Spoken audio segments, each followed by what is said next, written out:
Good evening, everyone. Welcome to Weekly Dharma Gathering. My name is Gail Spiva. Tonight's session is going to be led by David Perrin and is titled Practicing Impermanence. David will lead us through a guided meditation, Dharma talk, and we'll close with a Q&A discussion. Tonight's session will be recorded, so if you prefer not to be seen, please turn off your camera feature. Please note that you will also be recorded when asking a question. Also, if you have a question during the guided instruction or the talk, please feel free to enter it into the chat box at any time, and we'll be able to address it during the discussion period. The recording of tonight's gathering can be accessed within 48 hours via your purchased products on your Vimeo Weekly Dharma Gathering account.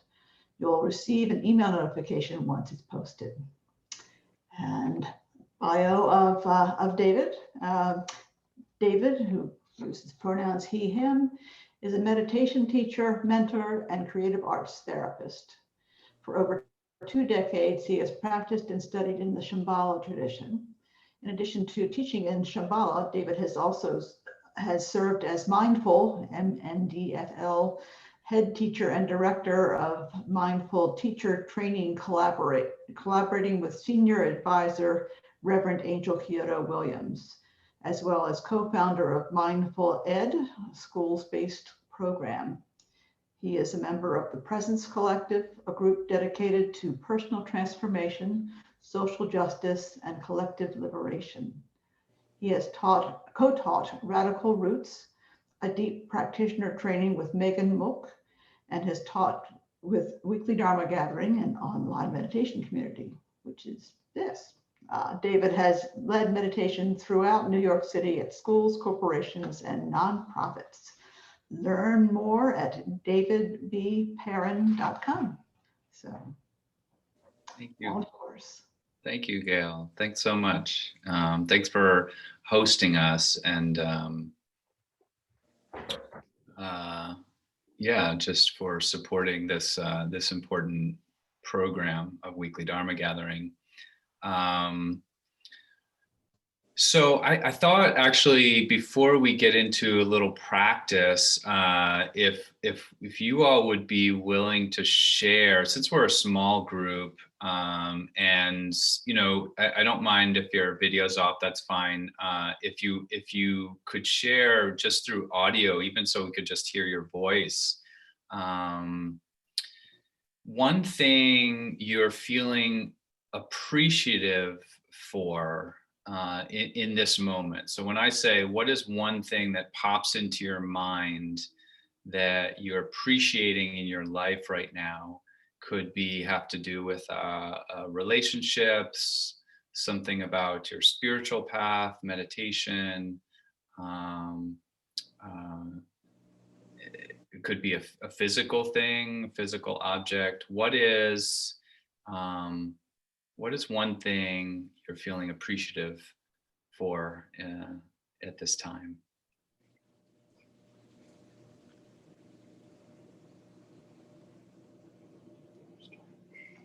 I'm feeling appreciative for just having this path of Buddhism, which has made such a difference in my life.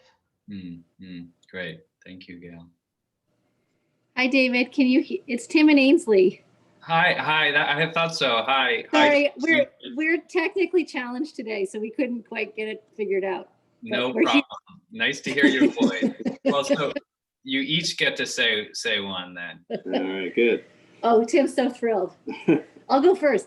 Okay, I'm appreciative right now, right this minute. I think I'm appreciative of the change of seasons here in Vancouver, because we've kind of gone from like full summer to like deep wintry gray red fall. Wow. And it's just kind of a reminder in this weird time where there's no time that we still have seasons and like, I don't know, things beyond the daily news.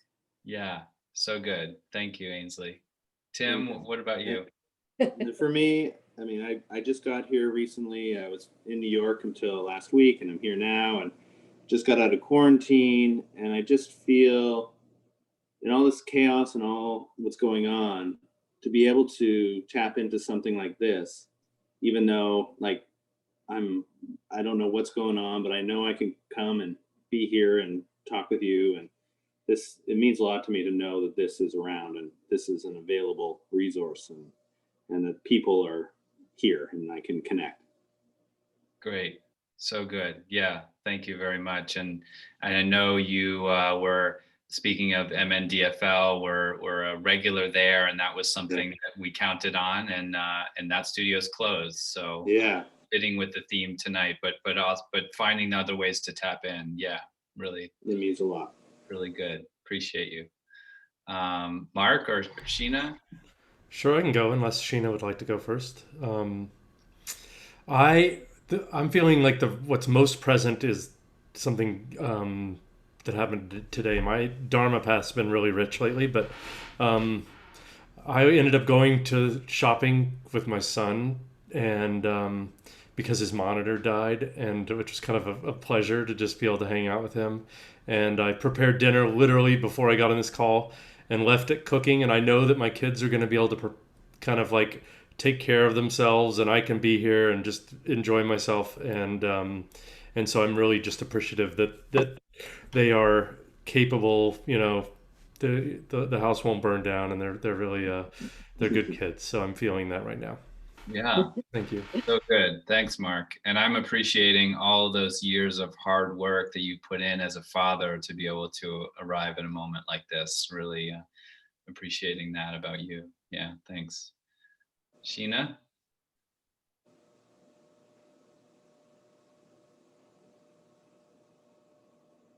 Sheena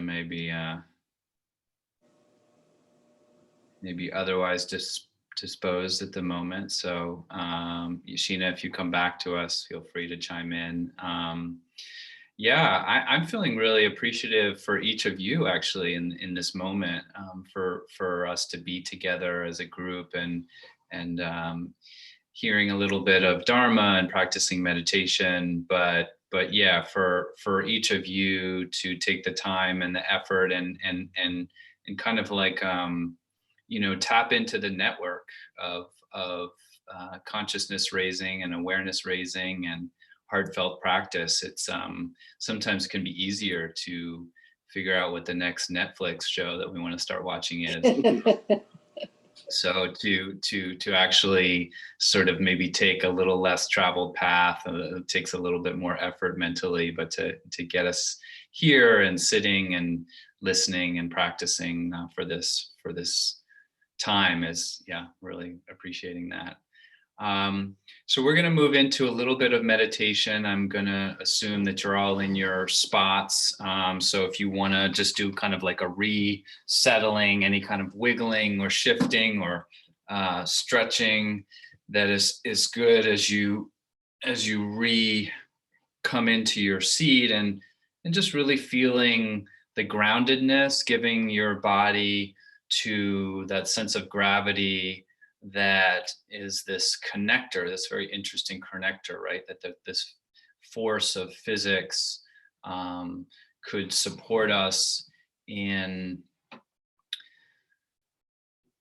feeling connected, actually. Natural law that yields a sense of grounding,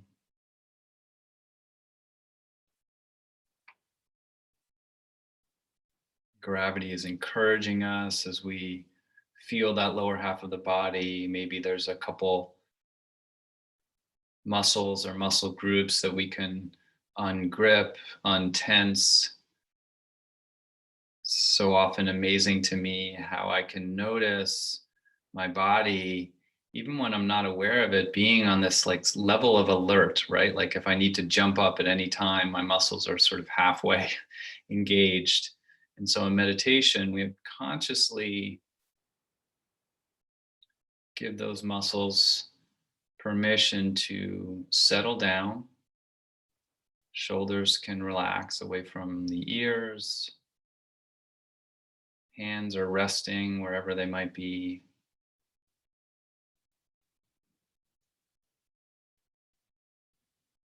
It's interesting, images of the Buddha often show these long, gorgeous earlobes. So imagine that it's as if even your ears could get longer. You might encourage the facial muscles to lengthen and soften.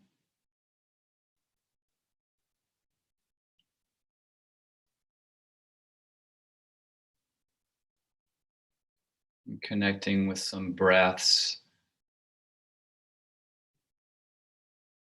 coming into the chest cavity and then dropping out easefully.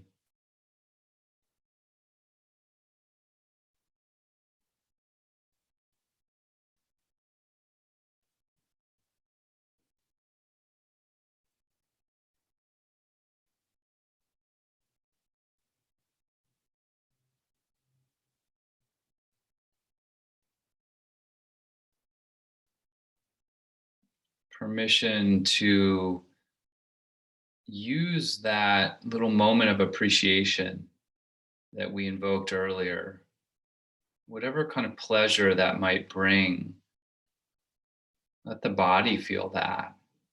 So that as we breathe, there's a quality of the pleasure body breathing, the appreciative body breathes.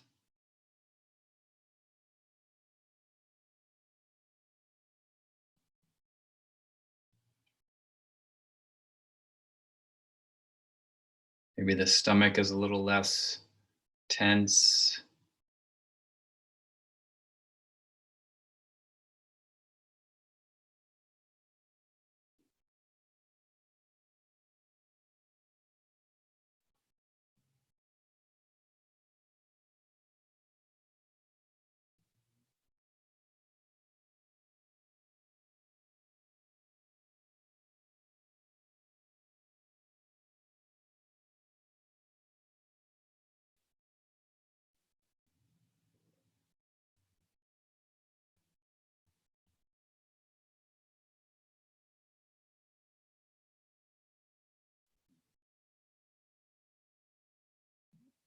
As we find ourselves settling down a little bit by bit, we're going to use an interesting object of meditation tonight.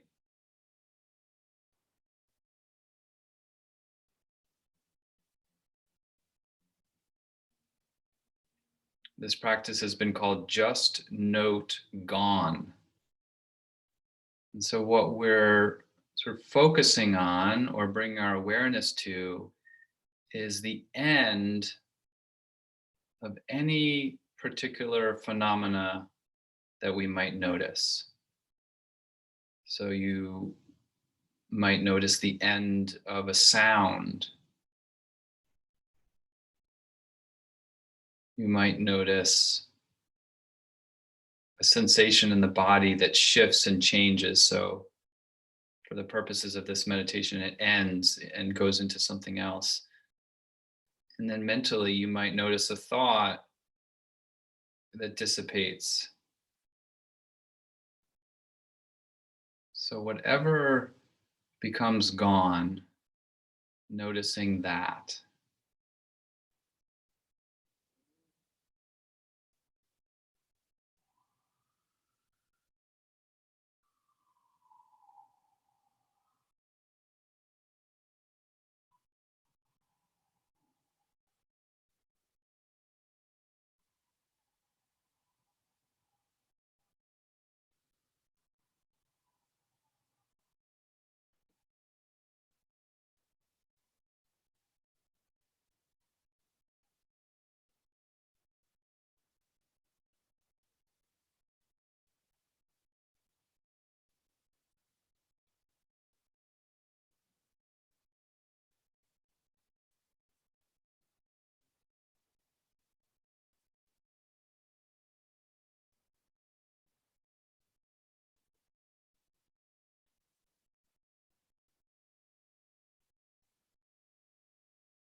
And so having a nice soft awareness, you don't have to scan too hard for the end of things, the gone quality,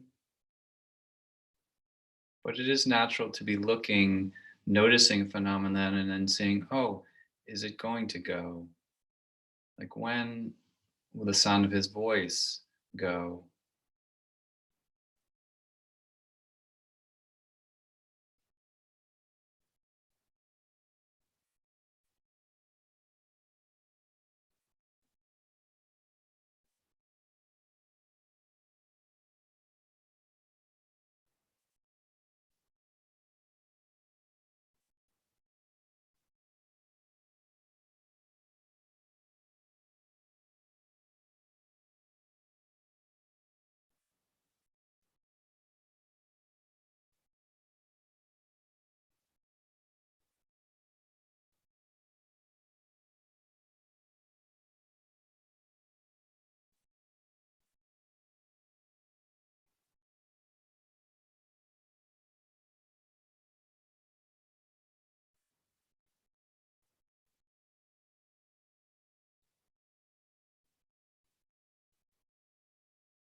And noticing, is it still there or did it go? Is it gone?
And I'm going to invite you to bring more of a specific noticing to the breath. Noticing your exhalations. So noticing the breath going out and being gone. Body naturally fills up with air. Don't need to pay too much attention to that. And then really noticing that exhalation going out.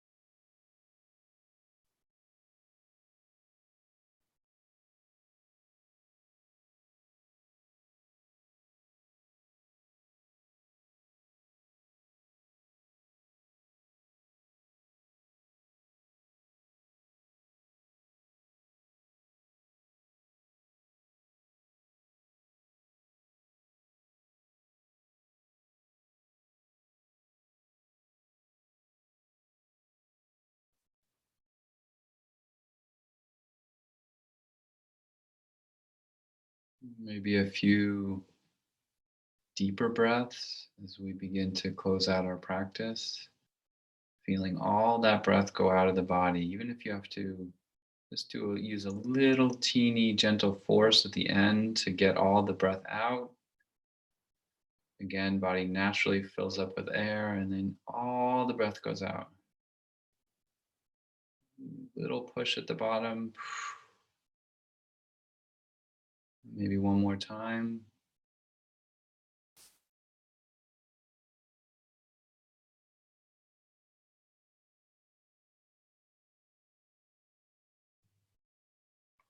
And allowing the gaze to lift or the eyes to come open.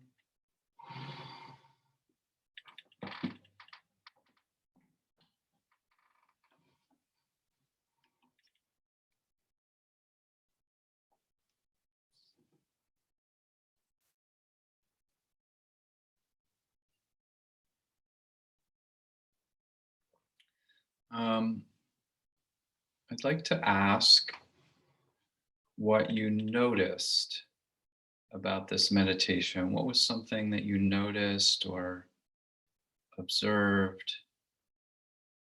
different from usual, same, surprising, interesting?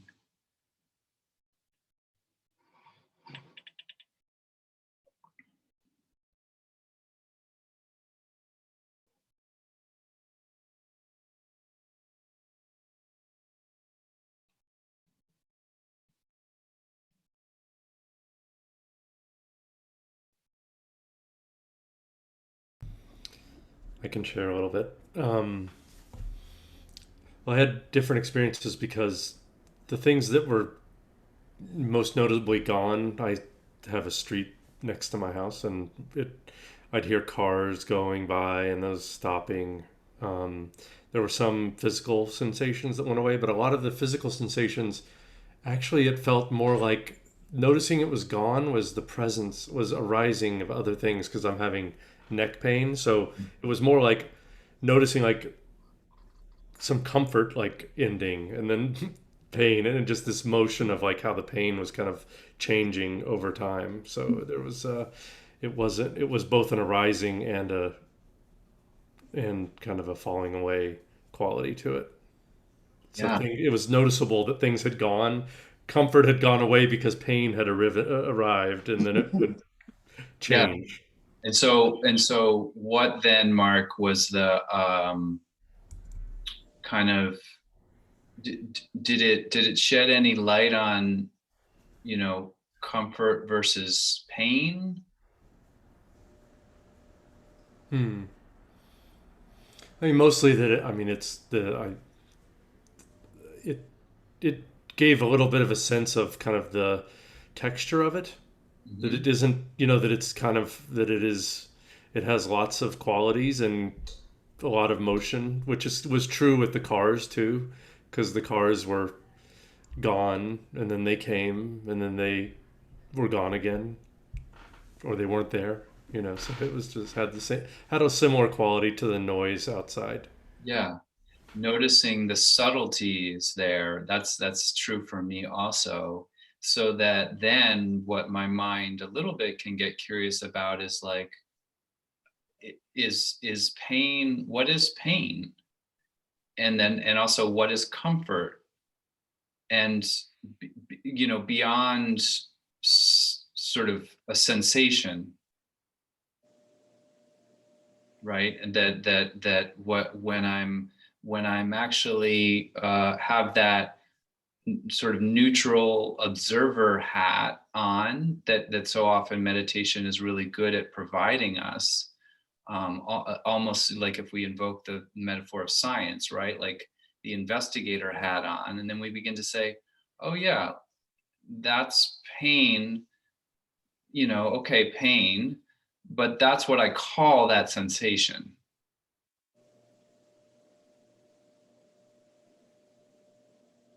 So maybe we'll investigate that further, but that's a really great observation. Anybody else, as we're talking, something come to mind about your experience with this meditation?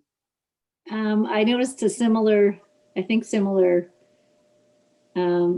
to what you guys were just saying, which is that like it was hard to notice the goneness. It was sort of like noticing something changing was easier than noticing something being gone. I don't know if that makes sense. It's like that you don't know it's gone till it's gone, but then you're kind of almost like, oh, it did go, it went. Right. It's hard to notice it in the moment. Yeah, you catch it after the fact, is like, oh yeah, that's not there anymore. Right.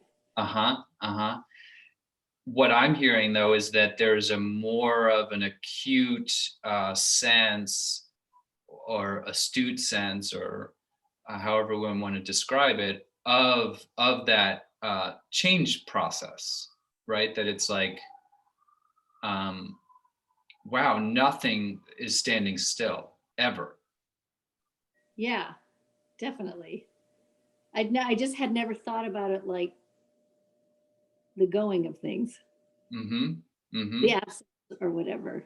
It's almost like our mind is so programmed on the new or whatever that you sort of like tuning into the subtlety of something ending is harder somehow. I don't know why. Yeah, not used to it. I'm also not used to it too. I mean, even in the meditation for me, it was so fascinating to watch my mind sort of go into, well, okay, what's going to happen sometime in the future in this, in this class, or tonight or tomorrow. And even to the point of where it was like, oh, I'm actually really resisting the practice. Like, I don't want to do it. I want to think about the future. Yeah, exactly. Yeah. Tim or Ainsley or Sheena, anything you notice? Yeah, I would say I noticed resistance as well. My mind really wanted to focus on what happened today. And then it was also just focusing on tomorrow and the next day. But then there's also, I can hear traffic outside of my house. So I was just having a hard time because it's like I can hear cars going by, and then there's a cat that likes to sit in front of my house. And so it picked during this meditation to sit there and just like meow every little moment. So that was my experience. It's kind of like, oh, there's a meow. Oh, the meow stopped. Oh, there's another one. It stopped. There's another, and then you're like, is this going to stop for good anytime soon, or is it just going to keep going the whole meditation? Yeah, like I was literally like, you don't usually do this. Why do you keep doing this right now? Will you stop, please? Yeah, exactly. Please stop, please. I mean, my experience of being on longer meditation retreats is like, it's so amazing, like sitting for a week. I know some of you have sat for a week or longer for multiple sessions during the day, right? And something's going on in that meditation hall that at the beginning of the time, or at some point in time, like we didn't even notice it. And then, during the 5th or 6th hour on the 3rd day, it's just like, oh my God, that thing is driving me crazy. it won't stop. Or that person is fidgeting, it seems like every 3 minutes they're, moving their arm or scratching their head or something like that. And they just it's like, it will never stop. You're laughing, Ainsley.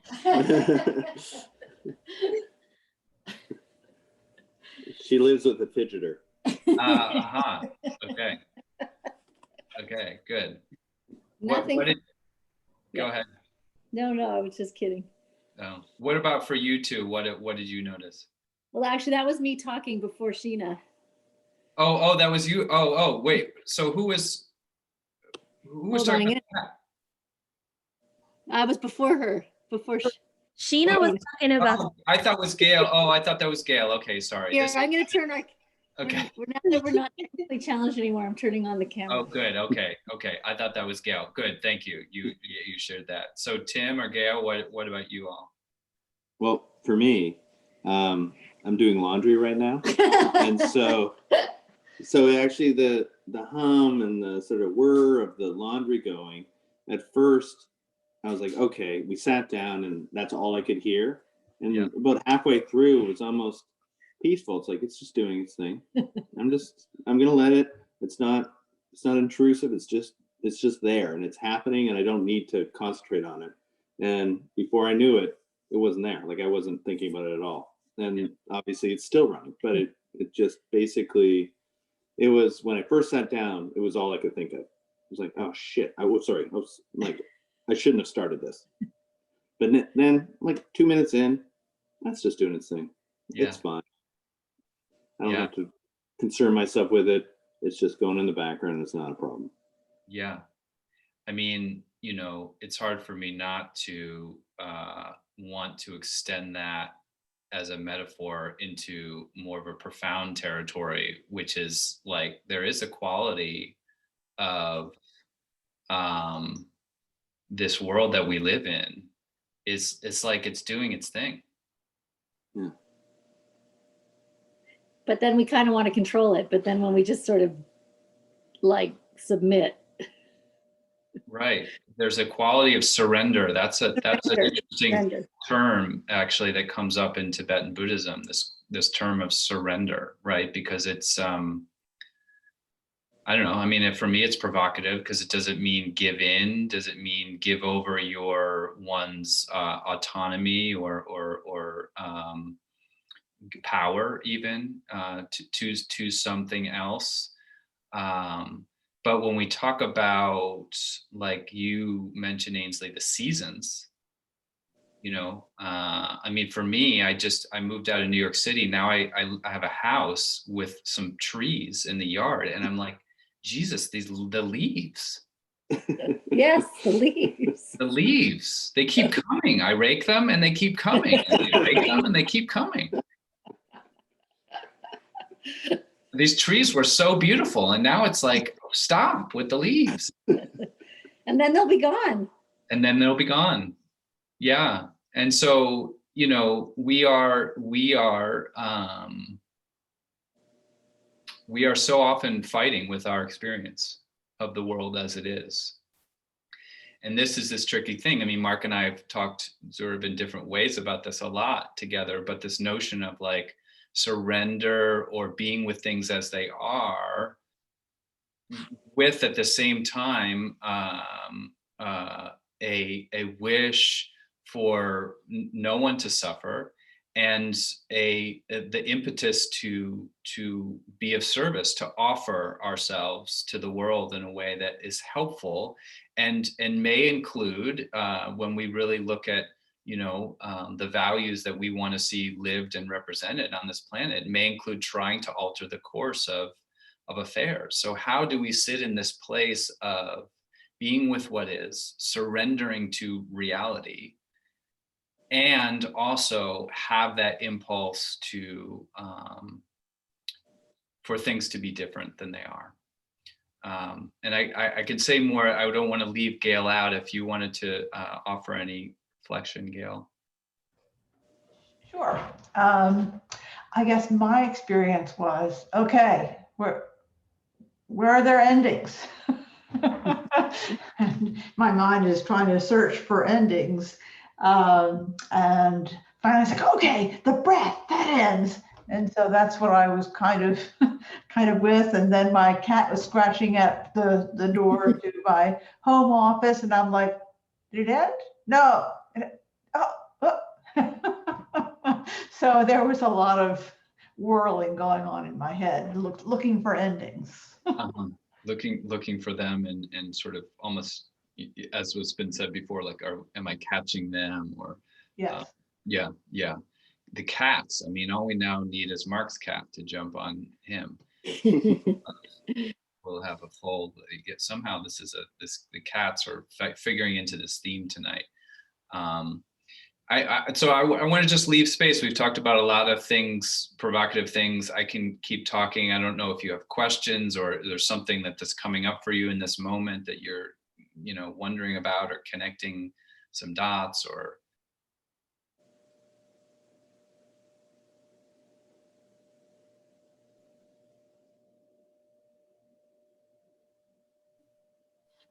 Yeah, it's funny. It's one thing to notice change and be aware of and to surrender to a certain degree, especially these days. And then the challenge is sort of like keeping that in your field, but still carrying on. Do you know what I mean? Like sort of noticing, but still having a sense of how to make decisions and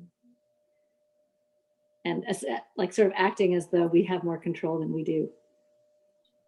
Yeah, I think that's well said. And, what I imagine my teachers would say, or some of the meditation masters of the past might say in the present, is like, we don't like if they've, if they lived in New York City, maybe they'd say, like, you don't know nothing about surrender. You don't know nothing about that because you're holding on so tightly, right? If they were talking to me, you are so tightly wound around this notion of control that you haven't really given it a chance.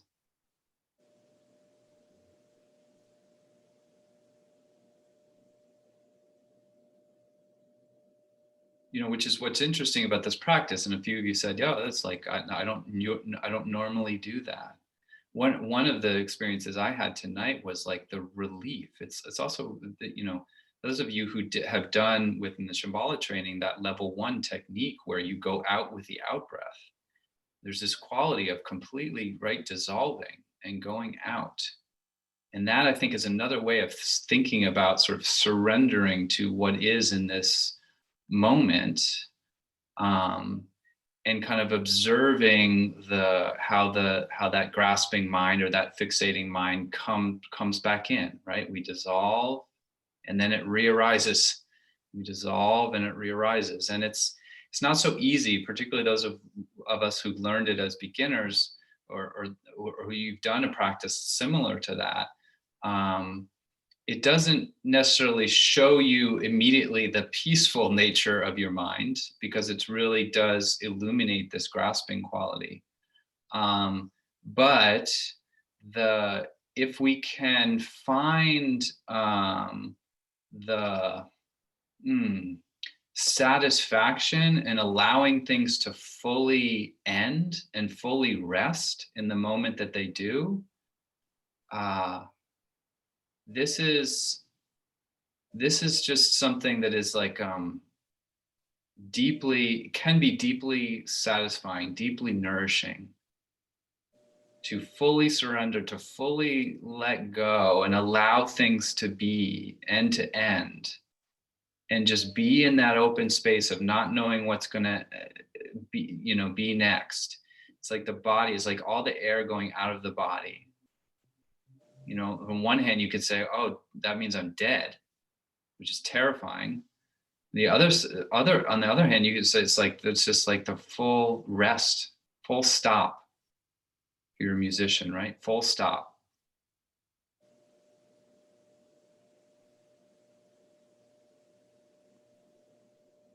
And so that out of that open moment, there can be a genuine rebirth or a genuine, right? That's why people talk about that pregnant moment, is because it's something can be genuinely born out of that has less chance of being contrived. I think, Ainsley, that's what you're talking about. How do I practice this to where I'm both surrendering but also engaging in the world? Well, when things expire, there's this very fertile space, open ground, for which something can genuinely arise.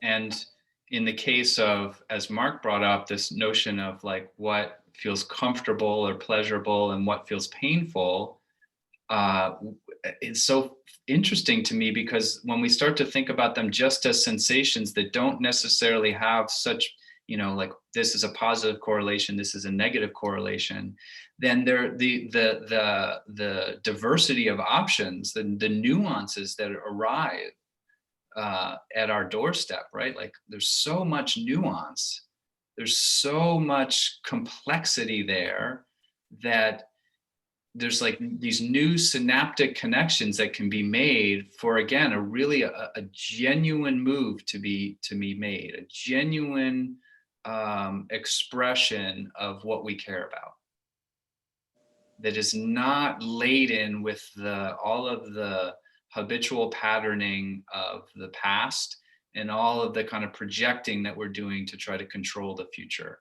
Those things are just like lead, sinking the possibility for creative expression. And so this practice for me is just one way to like live into that very the space of relief when something has ended, the space of nuance and complexity, and then pregnancy with pregnant with so much potential creativity in what could emerge next. So I'll pause there and see if you have questions or reflections on any of that.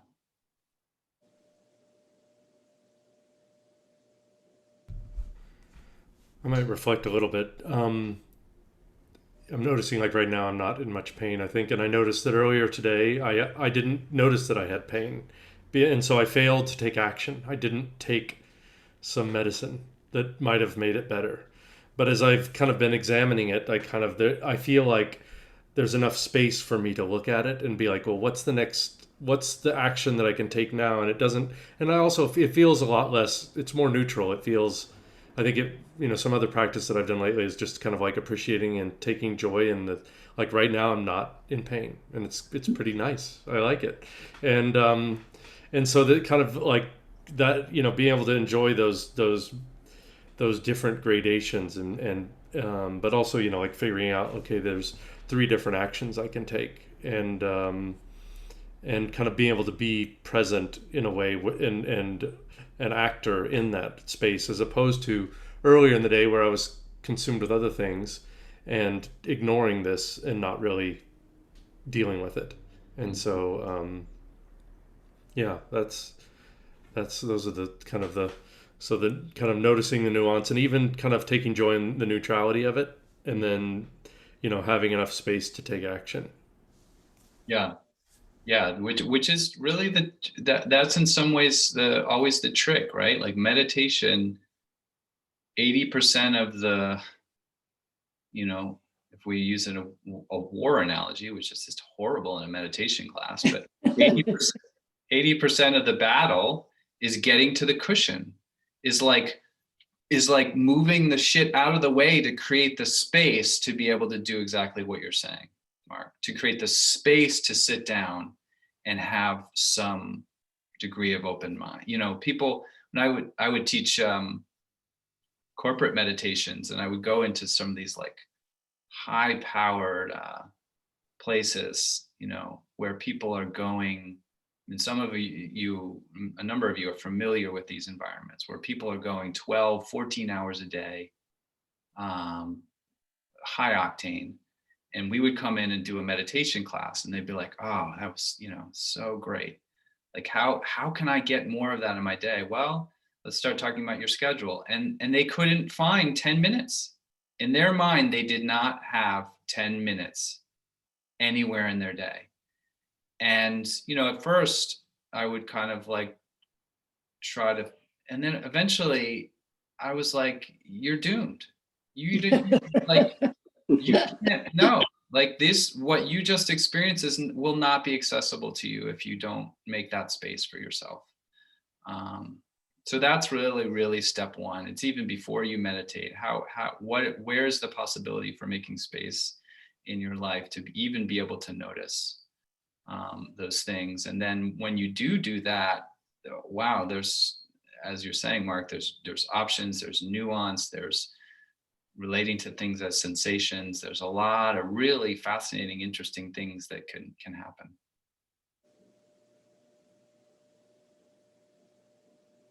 It just reminded me of when we did that week-long meditation. What was that thing where we went for a walk and what was it called? My aimless wandering? You got it, yeah.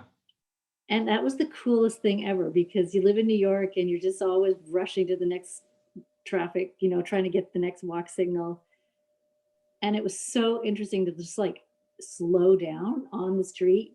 Yep. And I remember the instruction was just to go really slowly and just let all the sensations wash over you and just hear, and then you just started to notice like little snippets of conversation and coming and going, and you had nowhere to get to. You were just literally walking without a destination. It was actually like very profound. And sometimes I do that, just slow down, even when I'm out trying to get somewhere, just like slow down for 30 seconds. Yeah, just have that recollection of, oh, like I can actually live in a body and a mind where I'm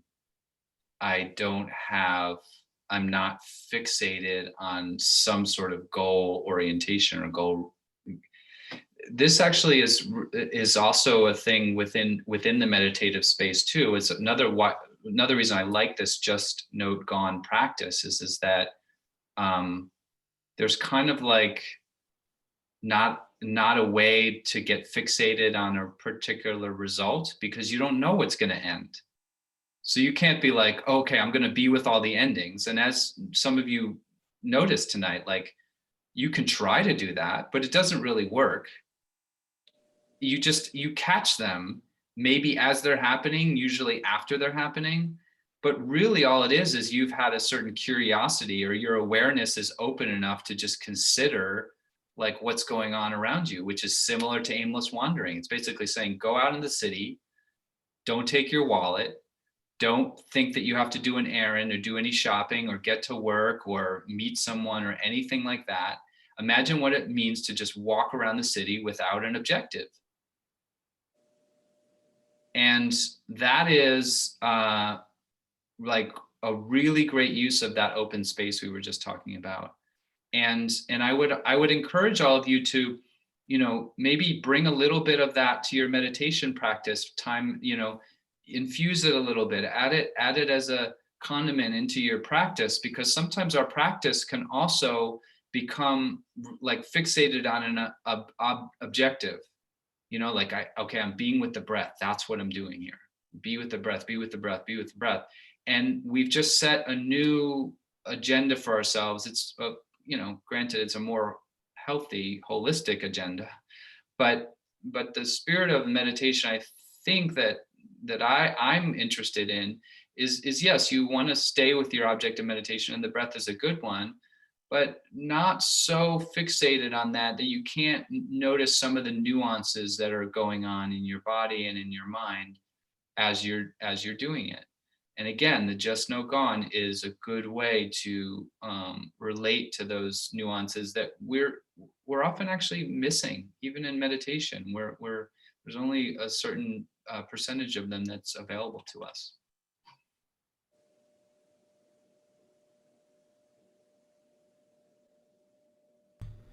I just have one question on the instructions. So Is it like just comma note comma gone? Is it?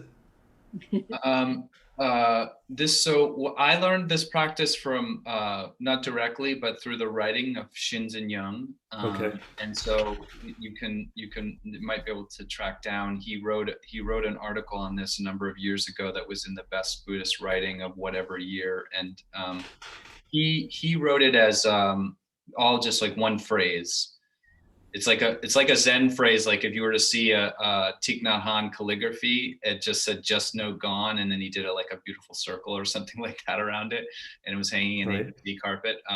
Yeah, so it's just the phrase "just note gone," and note like like, oh, there it is, it's gone, it's gone, it's gone. Does the just part have some resonance for you? Yeah. Only like we're only noting. I don't know. Yes. Yeah. So kind of like keep it simple, like that's all you're trying to do. You're not trying to read into it at all. You're not trying to do other things at the same time. It, it he It's interesting the way he writes about it, because he says like if there was only one meditation practice that he had to do, like he was only allowed to do one kind of meditation practice, he said this is the one he would do.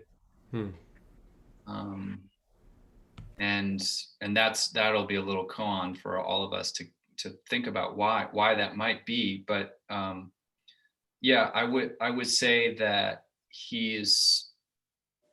there's a little, one hint I would maybe give about it is that there's a little disruptor quality to the practice itself. And it's what I'm alluding to before. Like anytime you think that you have an objective, or that there's some particular aim you have, it's like the just is kind of like the sweeping of the table. It'd be like the Zen master just sweeps off the table. No, just no gone. Just gone.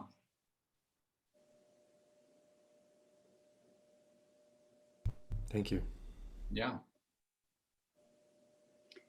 And to me, it also just kind of brings an awareness that everything is going to end, even if it doesn't happen in this meditation. It kind of just builds that awareness in.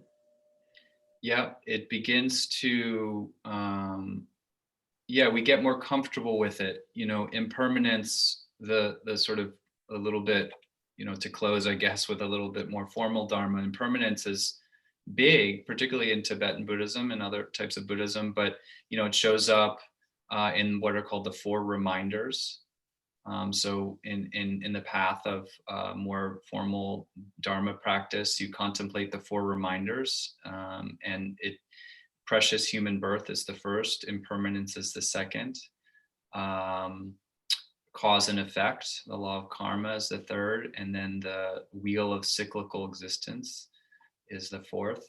So those are just teasers, but it sits prominently within those. And the reason why I asked you to bring some appreciation into the space at the very beginning of it is because impermanence, the great genius, I think, of Buddhism, is to say that impermanence is not about focusing on morbid thoughts, but it actually brings appreciation. We can appreciate things more fully when we've opened ourselves to their impermanence. The second place it figures in one of the very, very foundational teachings of Buddhism is the four marks of existence, right? So impermanence often listed as the first mark, suffering or dissatisfaction as the second. The third mark is egolessness, and the fourth is peace. Sometimes it's three, you'll hear three marks or three seals, and sometimes you'll hear four. So again, basically it's just pointing to the fact that we can't get away from it no matter what we do. And we know that intellectually, but we have a very funny relationship to it, because on the one hand, we really don't want comfort to go away. please comfort, don't go away. Stay here, stay with me, pleasure, stay with me, this person or this thing or this job, like, don't go.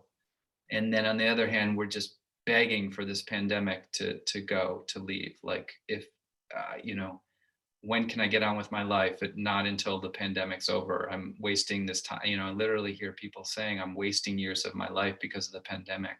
So desperately wanting it to end. So we have a little bit of a complicated relationship to impermanence, and that's fine, and that's good, because that means then it can be our path, and that's another reason why these Buddhists listed as these marks of existence, because it's basically saying, yeah, this is what's real and true, but use it, like, contemplate it, practice it, go more deeply into it, and there will be the goal that you're seeking in terms of living an awakened, alive, fulfilling life. It's in that thing that we have such a complicated relationship to. So hopefully, by bringing this practice to you all, and you can pick it up every once in a while. It doesn't have to be a daily thing, but if you think of it, to try and do it, maybe even just at the beginning of another practice you're doing, and experiment with it and see what it yields for you. Okay, I think Gail might be taking us out, but I want to just take a moment, and each one of you can to sort of dedicate the fruits and the good fortune of our practice, and really just imagine that, anything that has felt generative about this session, that actually those are the roots of the type of change and the type of world that we want to see, right? Like, it's, in order for those changes to flower, to come to fruition, we have to plant the roots. And our Dharma practice, our meditation practice, our inner working practice is the roots. You visualize those as the roots going down into the soil. And then as the plant and the flower, or whatever it is, it comes up, then as other sentient beings come around, they're nourished by that. Whether it's nourished by the beauty or nourished in food, the roots that we've extended down, may they nourish other beings who are looking to be fed in whatever way.